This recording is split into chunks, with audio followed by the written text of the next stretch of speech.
British ഭരണകാലത്ത് പോലും ഇല്ലാത്ത തൊഴിലാളി വേട്ടയാണ് രാജ്യത്ത് നടക്കുന്നതെന്ന് CITU സംസ്ഥാന സെക്രട്ടറി കെ.പി. സഹദേവൻ. കോൺഗ്രസ് സർക്കാരുകളും ലേബർ കോഡ് നടപ്പാക്കാനാണ് ശ്രമിക്കുന്നത്. കേരളമാണ് തൊഴിലാളി ദ്രോഹ നയങ്ങൾ നടപ്പാക്കില്ലെന്ന് പ്രഖ്യാപിച്ചത്. തൊഴിലാളികൾ ഒന്നടങ്കം അവകാശ സംരക്ഷണത്തിനായി പ്രക്ഷോഭത്തിന് ഇറങ്ങേണ്ട സമയമാണിതെന്നും അദ്ദേഹം പറഞ്ഞു. കണ്ണൂരിൽ മെയ് ദിന റാലി ഉദ്ഘാടനം ചെയ്ത് സംസാരിക്കുകയായിരുന്നു കെ.പി. സഹദേവൻ. തൊഴിലാളികളുടെ അവകാശങ്ങളെല്ലാം കവരുന്ന രീതിയിലുള്ള നയങ്ങളാണ് കേന്ദ്ര സർക്കാർ നടപ്പാക്കുന്നതെന്ന് CITU സംസ്ഥാന സെക്രട്ടറി കെ.പി. സഹദേവൻ ആരോപിച്ചു. ബ്രിട്ടീഷ് ഭരണകാലത്തുപോലുമില്ലാത്ത തൊഴിലാളി വേട്ടയാണ് രാജ്യത്ത് നടക്കുന്നത്. 8 മണിക്കൂർ ജോലി എന്ന നിയമം ഇല്ലാതാക്കുകയാണ്. സമരം നടത്തിയാൽ തടങ്കൽ എന്നതാണ് സ്ഥിതി. രാജ്യത്ത് തൊഴിലാളികൾ തലമുറകളായി നടത്തിയ കുറ്റകൃത്യത്തിന്റെയും സമരത്തിന്റെയും ഭാഗമായി നേടിയെടുത്ത ഒരു പരീക്ഷയും ഇനി തൊഴിലാളിക്കില്ല.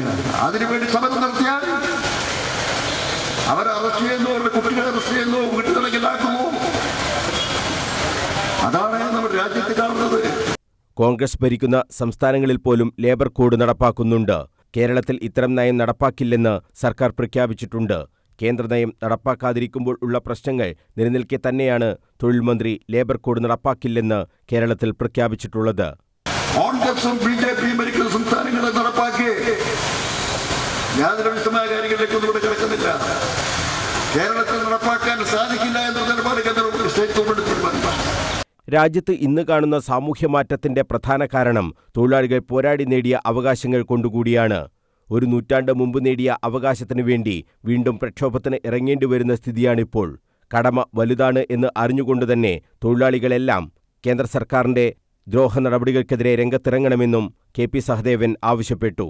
കണ്ണൂരിൽ മെയ് ദിന റാലി ഉദ്ഘാടനം ചെയ്ത് സംസാരിക്കുകയായിരുന്നു സഹദേവൻ. കെ. ഷാജി അധ്യക്ഷത വഹിച്ചു. AITUC സംസ്ഥാന vice president Thavam Balakrishnan, Kadan Balakrishnan, K. Ashokan തുടങ്ങിയവർ സംസാരിച്ചു. News bureau, Kannur.